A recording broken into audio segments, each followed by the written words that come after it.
बिस्मिल्लाहिर्रहमानिर्रहीम। ऑपरेटर्स का टॉपिक हमने स्टार्ट किया हुआ है, तो आज इस टॉपिक को इंशाल्लाह मैं क्लोज करूँगा। कोई 2-3 किस्म के ऑपरेटर्स हमारे रह गए हैं, बड़े शॉर्ट से टॉपिक हैं। जो लेंथी टॉपिक्स थे ऑपरेटर्स में वो था arithmetic operator, logical operator and relational operator, तो वो हम पढ़ चुके हैं। इसके साथ हमने एक शॉर्ट टॉपिक असाइनमेंट ऑपरेटर भी किया था। आज के हमारे जो ऑपरेटर्स में टॉपिक होंगे वो है इंक्रीमेंट ऑपरेटर, डिक्रीमेंट ऑपरेटर और कंपाउंड असाइनमेंट ऑपरेटर के बारे में हम पढ़ेंगे ये क्या होते हैं। तो ये शॉर्ट से टॉपिक है। फिर एक्सप्रेशन क्या होता है, अरिथमेटिक और रिलेशनल एक्सप्रेशन क्या है, यहाँ तक हमारे शॉर्ट टॉपिक है। इसके बाद हमारा ये टॉपिक क्लोज होगा। तो स्टार्ट लेते हैं इंक्रीमेंट ऑपरेटर से। What is increment operator?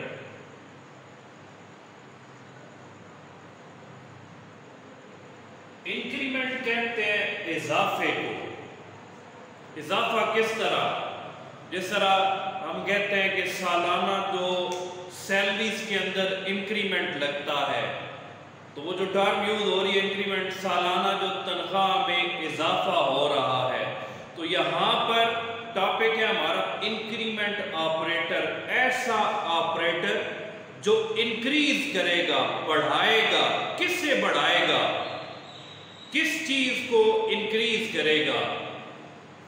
Variable की वैल्यूज को बढ़ाता जाएगा, 1 बाय 1 एक एक करके वेरिएबल्स की वैल्यूज को हर रिपीटिशन में। यह अमूमन लूप के अंदर इस्तेमाल होता है। चैप्टर नंबर 12 हमने पढ़ना है लूप के बारे में, तो उसके अंदर ये इंक्रीमेंट और डिक्रीमेंट ऑपरेटर इस्तेमाल होते हैं। इनका मकसद क्या है? मसलन मैं कहता हूं 1 से लेकर 10 तक नंबर्स को डिस्प्ले कराओ, तो स्टार्टिंग वैल्यू आ गई 1, एंडिंग वैल्यू आ गई 10। अब 1 से 10 तक कैसे जाएगा? 1 के बाद 2 डिस्प्ले कराना है, तो 1 के बाद हमने 1 से वैल्यू बढ़ानी है ताकि 2 हो जाए। जब 2 हो जाए फिर हमने 1 से वैल्यू बढ़ाकर 3 करनी है। जब 3 हो जाए फिर 1 से वैल्यू बढ़ाकर हमने 4 करानी है। तो लूप के अंदर ये इस्तेमाल होते हैं और वेरिएबल की वैल्यूज को 1 बाय 1 एक एक करके बढ़ाते जाते हैं। तो ये इंक्रीमेंट ऑपरेटर है। Operators that increase the value of variables, variables की जो वैल्यूज को बढ़ाएंगे। इंक्रीमेंट बाय डिफॉल्ट 1 का होता है, ज्यादा कभी हम लगा सकते हैं 2 का, 5, जो रिक्वायरमेंट होगी। और ये इंक्रीमेंट ऑपरेटर अमूमन इस्तेमाल किस चीज में होते हैं? लूप के अंदर। जब हम लूप का इस्तेमाल करते हैं, लूप को रिपीटिशन भी कहते हैं। जब हम लूप को इस्तेमाल करते हैं तो लूप के अंदर इंक्रीमेंट ऑपरेटर क्या काम करेगा? वेरिएबल्स की वैल्यू को बढ़ाता जाएगा। जितना हम बताएंगे 1 से 2 से 5 से जो हम बताएंगे उसके मुताबिक। अब इंक्रीमेंट ऑपरेटर के लिए सिंबल क्या है? डबल प्लस का सिंबल है। इंक्रीमेंट ऑपरेटर के लिए जो सिंबल है वो है डबल प्लस। सिंगल प्लस क्यों नहीं है? क्योंकि सिंगल प्लस का सिंबल अरिथमेटिक ऑपरेटर है। डबल प्लस का सिंबल अरिथमेटिक से थोड़ा डिफरेंशिएट करने के लिए हमने जो डेवलपर ऑफ लैंग्वेज है उसमें इंक्रीमेंट ऑपरेटर का सिंबल डबल प्लस बना दिया। डबल प्लस इंक्रीमेंट ऑपरेटर, और सिंगल प्लस का अगर सिंबल सामने आएगा तो वो डिक्रीमेंट ऑपरेटर होगा, सॉरी अरिथमेटिक ऑपरेटर होगा। तो डबल प्लस का सिंबल ही हमारे पास ऑपरेटर है, इंक्रीमेंट ऑपरेटर। अब ये वेरिएबल्स की वैल्यू बढ़ाएगा कैसे? अगर a के नाम से वेरिएबल है और a की स्टार्टिंग वैल्यू 1 हमने लिखी हुई है, a स्टार्टिंग वैल्यू 1 लिखी हुई है और एंडिंग वैल्यू 10 है। फॉर एग्जांपल कंडीशन के अंदर हमने लगाई हुई है 10, तो अब हमने 1 से लेकर 10 तक वेरिएबल की वैल्यूज को लेकर जाना है। तो सिंपली मैं क्या करूंगा, a प्लस प्लस वेरिएबल के नाम के साथ इंक्रीमेंट ऑपरेटर लगा दिया। ये क्या काम करेगा, स्टार्टिंग वैल्यू 1 थी, जब नेक्स्ट टाइम प्रोग्राम अगली रिपीटिशन में आएगा तो ये प्लस प्लस 1 से वैल्यू बढ़ाकर 2 कर देगा। फिर अगली रिपीटिशन में फिर जब प्रोग्राम रिपीट होगा तो इंक्रीमेंट ऑपरेटर 2 से वैल्यू बढ़ाकर 3 कर देगा। फिर 4 एंड सो ऑन आगे चलता रहेगा जब तक कंडीशन फॉल्स नहीं हो जाती, तब तक वो वेरिएबल्स की वैल्यूज बढ़ाता जाएगा। तो ये इंक्रीमेंट ऑपरेटर का काम है। अब इसकी 2 फॉर्म है। इंक्रीमेंट ऑपरेटर को 2 तरह से लिखा जाता है, पोस्ट फिक्स फॉर्म और सेकंड है प्री फिक्स फॉर्म।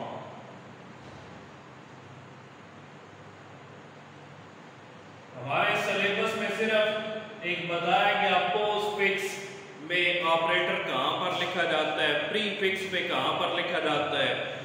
इन दोनों को लिखने में एक जो माइनर सा एक डिफरेंस है, माइनर सा, वो बीएससी के सिलेबस में फिर जाकर उन्हें एक्सप्लेन किया गया। बीएस में यहाँ पर सिर्फ हमें इस बात को बताया जा रहा है कि पोस्ट फिक्स फॉर्म में हम इंक्रीमेंट ऑपरेटर किधर लगाते हैं और प्री फिक्स फॉर्म में इंक्रीमेंट ऑपरेटर वेरिएबल के नाम के बाद या पहले कहां पर आएगा।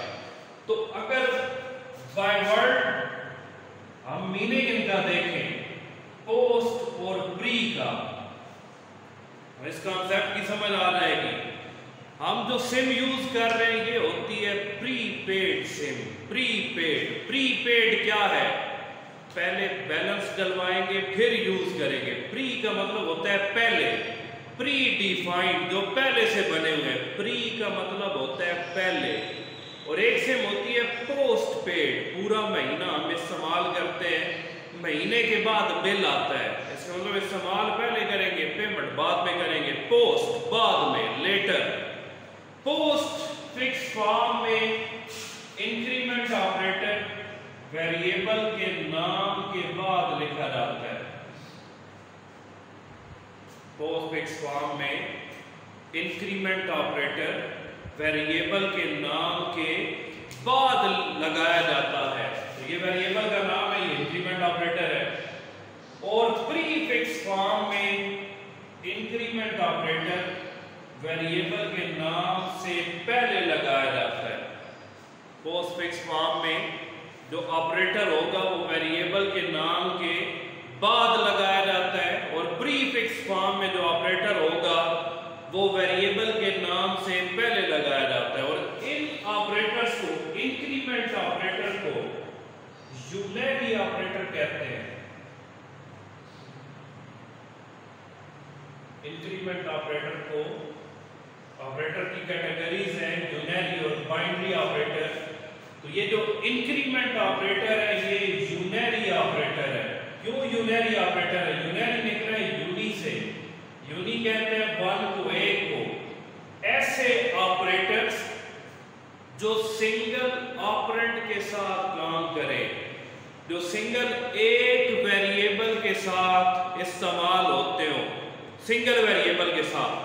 तो यहां पर हम देखें प्लस प्लस के साथ जो वेरिएबल है वो सिर्फ एक है, 2 वेरिएबल इसमें यूज नहीं हो सकते। तो ऐसे ऑपरेटर्स जो सिंगल ऑपरेंड के साथ इस्तेमाल हो वो ऑपरेटर कहलाते हैं यूनरी ऑपरेटर्स। रिपीट कर रहा हूं, ऐसे ऑपरेटर्स जो सिंगल ऑपरेंड के साथ इस्तेमाल हो उन्हें कहा जाता है ये यूनरी ऑपरेटर्स है। तो इंक्रीमेंट ऑपरेटर भी यूनरी है और डिक्रीमेंट ऑपरेटर भी। आप देखते हैं कि सेकंड हमारा जो आज का ऑपरेटर है वो है डिक्रीमेंट ऑपरेटर।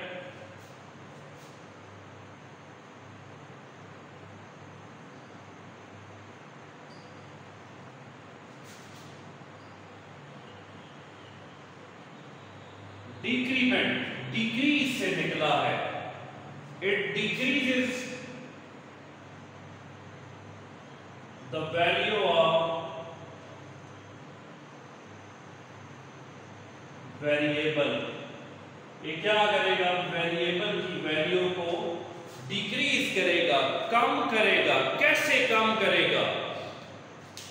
लूप का ही अगर हम टॉपिक देखें कि हमने नंबर डिस्प्ले कराने हैं 10 से 1 तक, तो अब स्टार्टिंग नंबर 10 होगा, एंडिंग नंबर 1 होगा, तो 10 से हमने रिवर्स आना है, वापस आना है।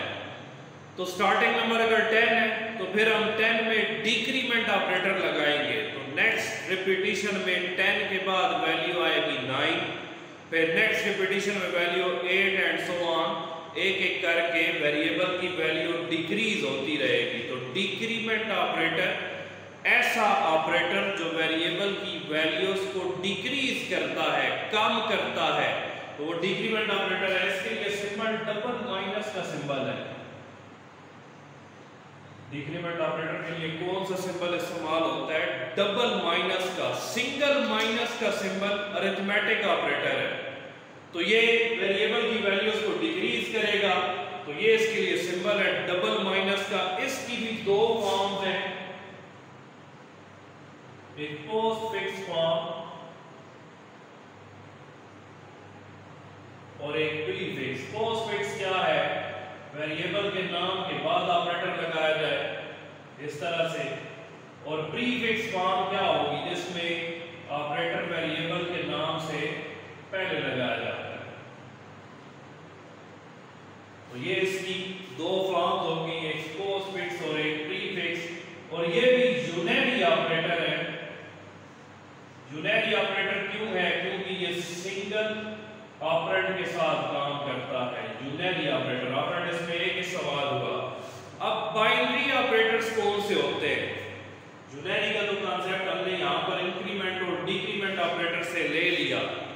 बाइनरी ऑपरेटर्स कौन से हैं? बाइनरी, बाई कहते हैं 2 को, बाइनरी ऑपरेटर्स ऐसे ऑपरेटर्स जो दो ऑपरेंड्स के साथ काम करें। ऐसे ऑपरेटर्स जो दो ऑपरेंड्स के साथ काम करें वो बाइनरी ऑपरेटर्स है। For example a is greater then, simple अगर मैं ये लिख दूं, ये स्टेटमेंट तो मीनिंगलेस है जब तक इसके साथ दूसरा ऑपरेंड नहीं आएगा। a is greater than b, तो मैं कह सकता हूं ये जो ग्रेटर देन का सिंबल है ये बाइनरी ऑपरेटर है। क्यों? ये सिंगल ऑपरेंड के साथ इस्तेमाल नहीं हो सकता, इसके लिए दो ऑपरेंड्स का होना जरूरी है। तो a is greater than b, या फिर a is equal to b, भी बाइनरी ऑपरेटर है। एक असाइनमेंट ऑपरेटर हमने पढ़ा, a इज इक्वल टू, ये सिंपल तो नहीं आ सकता, इसके साथ कोई ना कोई वेरिएबल का नाम, कोई ना कोई एक्सप्रेशन या वैल्यू हम देंगे तो तभी ये काम करेगा।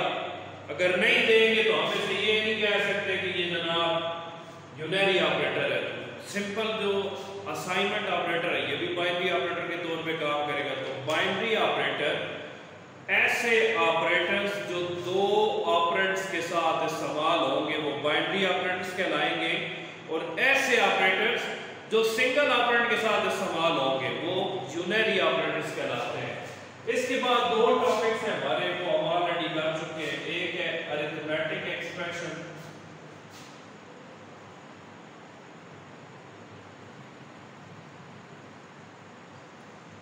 और एक रिलेशनल एक्सप्रेशन। ये ऑलरेडी मैं आपको करा चुका हूं, तो यहां पर आगे अलग से ये टॉपिक भी आ गया। अरिथमेटिक एक्सप्रेशन, जब एक्सप्रेशन के अंदर ऑपरेटर्स अरिथमेटिक इस्तेमाल हो, ओके, ये अरिथमेटिक एक्सप्रेशन है। For example a plus b, या फिर a is equal to b plus c, ये वाला अरिथमेटिक एक्सप्रेशन आ गया। या a मल्टीप्लाइड बाय b, ये भी अरिथमेटिक एक्सप्रेशन है। और रिलेशनल एक्सप्रेशन कौन सा होगा? जिसके अंदर रिलेशनल ऑपरेटर्स इस्तेमाल होंगे। a is greater than b या a is equal to b, तो ये वाला रिलेशनल एक्सप्रेशन होगा। तो ये हमारा ऑपरेटर्स का टॉपिक तकरीबन सारे ही मैंने करा दिए हैं। बुक से रीडिंग आपने करनी है, अगर कोई एक आध रह गया तो आपने देख लेना है। उम्मीद यही है कि तकरीबन हो चुके हैं सारे। मैं भी चेक कर लूँगा, अगर कोई एक आध रह गया तो कल के टॉपिक के साथ बस एडजस्ट करके इसको ख़त्म करेंगे और कल इंशाल्लाह हम चैप्टर नंबर 9 को ख़त्म करेंगे। आगे उसके जो शॉर्ट कुछ टॉपिक रहते हैं, 4-5 शॉर्ट क्वेश्चन ही रहते हैं, वो करके इस चैप्टर को ख़त्म करेंगे। Thank you so much.